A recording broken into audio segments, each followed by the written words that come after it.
What's up YouTube? This is Sean from Flatland Jeeper. Today we're doing some work on the truck. That's now become my daily driver. More to come on that.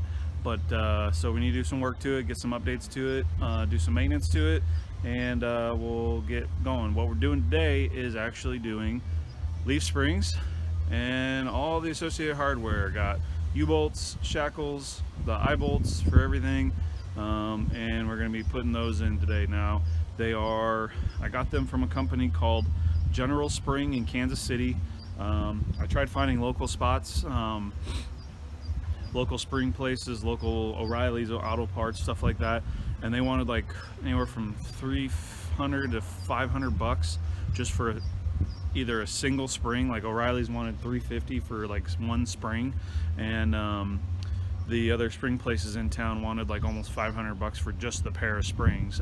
This place in Kansas City got me 2 leaf springs, 2 shackles, all the bolts and associated hardware, and U-bolts shipped for like $490 to my house, to my front door.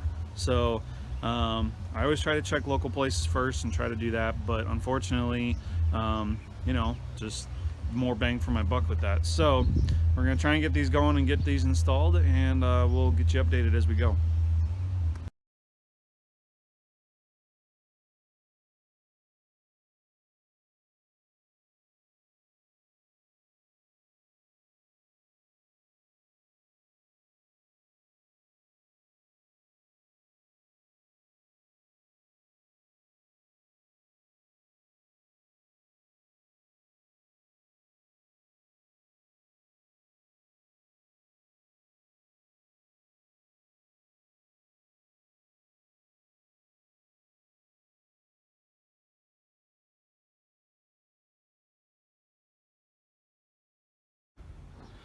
What's up YouTube?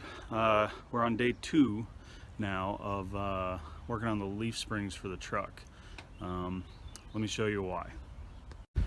Alright, so first off, I don't recommend anybody doing this unless they have some serious mechanical background, because of the amount of tools it took for me to do this.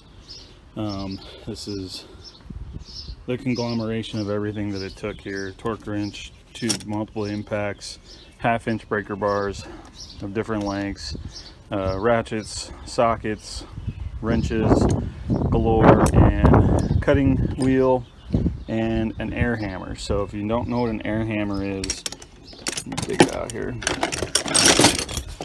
This is an air hammer. It hooks up to air, it's pneumatic, and it just beats the living crap out of whatever you put it up against. So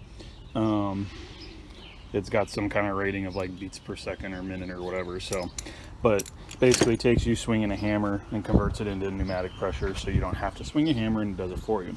But this guy here is the reason why I don't recommend somebody doing this unless they have some kind of mechanical experience, or at least somebody that can help them.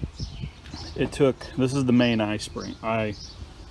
The main eye of the spring. It goes towards the front of the truck where the leaf spring connects to the truck at the front. I had to just cut it off. So I spent, on the driver's side, I spent about 3 hours trying to get the bolt out. At the center here, you can see the bolt seizes to the inner sleeve of the bushing, and then you can't get it out one way or the other. So used a propane torch. I put that away already. A lot of heat, rust penetrant, and a propane torch, wrenches, pry bars, all that jazz, and was able to get it out on the driver's side. And I don't know why I just didn't cut it out to begin with, other than we're just gonna go with, I didn't want to have a bunch of sparks around the gas tank, because the gas tank is right by where this mounts on the driver's side. Passenger side, you've got the muffler, so it's not that big of a deal. But I spent about an hour trying to get this one out, and finally said screw it and cut it out.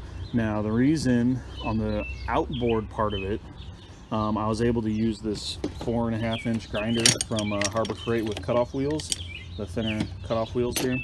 I was able to get one side no problem.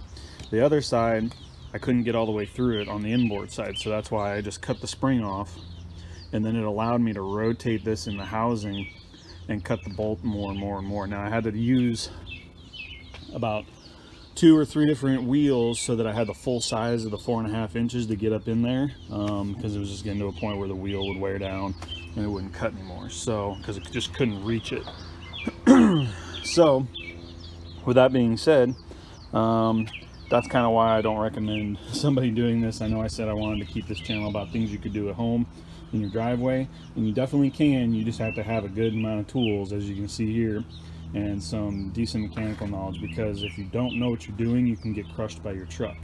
And that's the biggest thing here with this, is safety. So if you don't know how the suspension works in your vehicle, and you can get into a lot of trouble, because you actually are taking all the support, what actually supports your truck, out of the truck and then replacing it with something else. So because your shocks don't support the truck, it's what your springs support your truck. Your shock just keeps the spring from bouncing around down the road. So with that being said, I ended up having to use 4 jack stands and my floor jack to help get these new springs in place, because you actually have to support the frame of the vehicle and the axle at the same time. So like I said, by all means, if you want to do this, go for it. You kind of have an idea now of what I'm talking about with, if you've never done it before. It's a pretty in-depth project. Like I said, I started about 9:30 yesterday. Didn't get the first spring out until about 1, and then got the new spring in on the driver's side and started working on the second one. Had to take a break at about 3:33, and then didn't get back to it until after 6, and spent another couple hours just getting the other spring in, and started tightening stuff down. And then it got dark, started to get late, didn't want to keep making noise for all the neighbors. So but let me show you here real quick what I was talking about, and how basically you got to take this thing apart. All right, so here we are in the back axle. I did have to take my hitch off, so that's another thing that slowed me down a little bit, because of all this back here. You can see I haven't tightened these down yet. I just got them in there. You want to make sure to tighten everything down when the weight of the truck is on the spring itself. So as you can see, I don't have anything supporting the truck up front, and it's just supported by these jack stands back here on the axle with the weight of the truck on it. I do have the wheel chalked in the front and back, so it won't roll around or move on me. But you've got, so this is the main eye up here, and then you have your U-bolts that hold the spring to the axle, and then your bottom plate down there that the U-bolts go through, and then you have your shackle, which connects the rear eye to the frame hanger.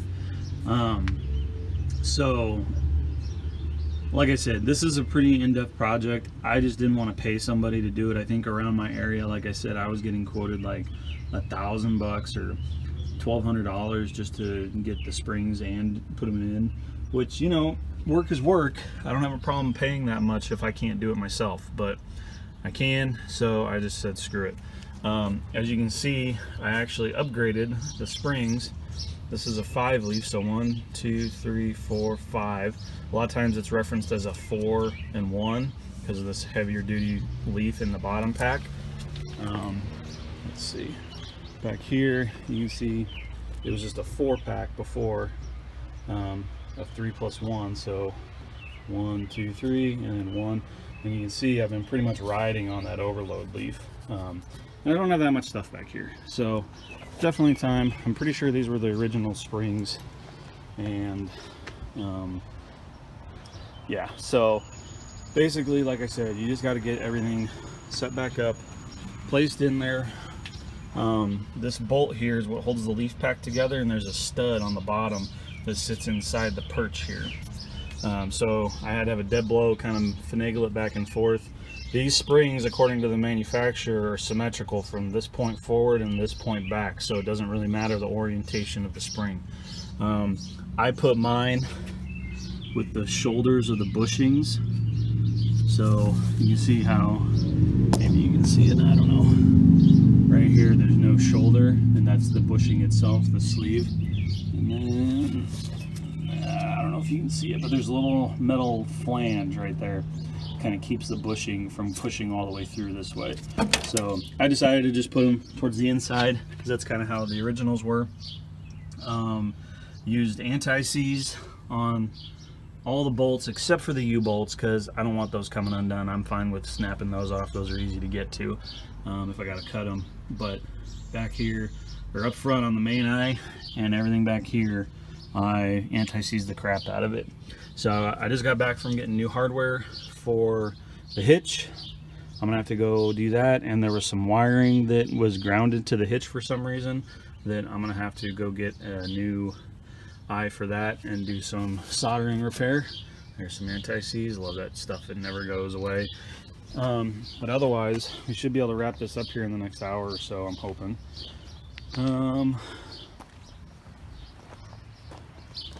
Yeah, and here's the passenger side. Just be careful when you're moving the springs in and out because your brake line sits right here. I'm going into your wheel cylinder. Watch out for that. Make sure you're not dropping it on there. And these things are always heavier than you expect them to be. So just be conscious of that. Don't hurt yourself. Get a buddy to help you pull them out if you need to. Torque specs. So you know, U-bolts, the book recommends, and this is from Haynes, Chilton's, manuals you can get at O'Reilly's. So they recommend doing a cross pattern, so 1, 2, 3, 4 to 18 foot-pounds to get everything snug, and then do another pass continuing that pattern for up to 125 foot-pounds. Now for the bolts and nuts on the shackles and the main eyes, it says something like 110 foot-pounds if you're torquing on the head of the bolt, and then 98 foot-pounds if you're torquing on the nut of the bolt, or the nut of the setup. So just so you know what's going on. And as you can see here too, also this rear eye, the bolt head has to be inboard because otherwise you're going to be banging against the hanger there when your spring cycles through its compressions. So it specifies that in the book too. It says that they're supposed to be, I think, in this orientation that I have them. So anyways, that's kind of how they were when I took them out. But so we'll get this finished up. This side's all torqued up and ready to go. I just got to finish torquing the other side. And the manufacturer said I shouldn't need new shocks, so I've got their old shocks still in there. Once I get everything buttoned up, I'm gonna go drive it, make sure they're not topping out, and then report back to you guys. All right, here we are underneath the truck, just so you guys have an idea of what I was working with here. There's a bolt that goes in here, and then they had bolts here, here, and here from when they installed the hitch. This one actually is from the factory. It's a threaded nut, or welded on nut in the backside that holds this bumper bracket on. Sorry, camera works really crappy today. But I didn't film a whole lot of this. I want to apologize just because I didn't feel like you guys wanted to watch me just struggle trying to knock out a couple bolts. So sorry I didn't record a whole lot of the work I was doing, but it's pretty straightforward. You undo make sure everything's supported properly. Get your truck supported by the frame, get your axle supported by jack stands, and then undo your shackles. I didn't even bother with the upper eye on the old springs. I just undid the shackle to the bracket here. Undo your rear or front eye up there, all the way right there, and then just unbolt your U-bolts, and it's pretty straightforward. So we'll try and get this hitch back on and get going here. Also, this is the wiring. Where to go? I got all this trailer wiring here, and then this guy here, I don't know what it goes to, was connected to, grounded to the hitch. So it looks like it goes into the main wiring loom, so I don't know what the deal is with that. I'm just gonna have to peel that back and solder it all. So all right, here we go. All right guys, so we've got the hitch reinstalled, all the wiring tightened up and re-grounded, and back on its tires, on the ground, and we definitely gained some height back. Looking at the shocks, And the wear marks, I actually don't think we gained too much. We're still within the normal range, but I mean, you can see I don't have too much crap in the back. A little bit, but not much. And this rusted out piece was down to about here, so probably just the springs themselves were worn out, but we'll see how these go. Definitely gained some height, like I said. Not bad. Like I said, General Springing out of Kansas City is where I got these. 500 bucks for springs, U-bolts, all the hardware, shackles, all that good stuff. So we'll see how they ride. I'm gonna plan on doing a load up to my in-laws of crap from my house maybe this weekend, and we'll see how it rides, breaking the springs. One thing with doing leaf springs and U-bolts is after you do put them on, do, I don't know, 30 so-ish miles, do a trip back and forth to work, whatever. But when you get home, make sure you check the U-bolts and make sure that they stay tight. They like to stretch, and they will stretch more after you've already tightened them. So make sure you double check everything, and while you're at it, just check all the rest of your bolts, and we'll go from there. Alright, so hopefully this helps you guys make a decision on whether you want to do this job or not. Like I said, it's pretty in-depth with all the tools that I use to try and get bolts free, break everything up, especially because it's older truck and it's probably the original springs. It's a pretty heavy-duty job for doing it in your driveway. You can do it in your driveway if you want and have the time and the gumption to go for it. Like I said, it took me 2 days. I probably could have done it a little bit faster if I would have just cut the first spring off and gone that route, but I don't know what I was thinking. I just didn't want to do that. I didn't think about it till the second one. But it's definitely a job that you can do to keep old trucks and old vehicles like this guy running and doing what you need it to. And so hit the like, subscribe, comment down below if you saw something that I didn't do or did do that you want to comment on. Let me know about your rigs that you guys keep on the road, and we'll see you next time on Flatland Jeeper. Thanks, bye.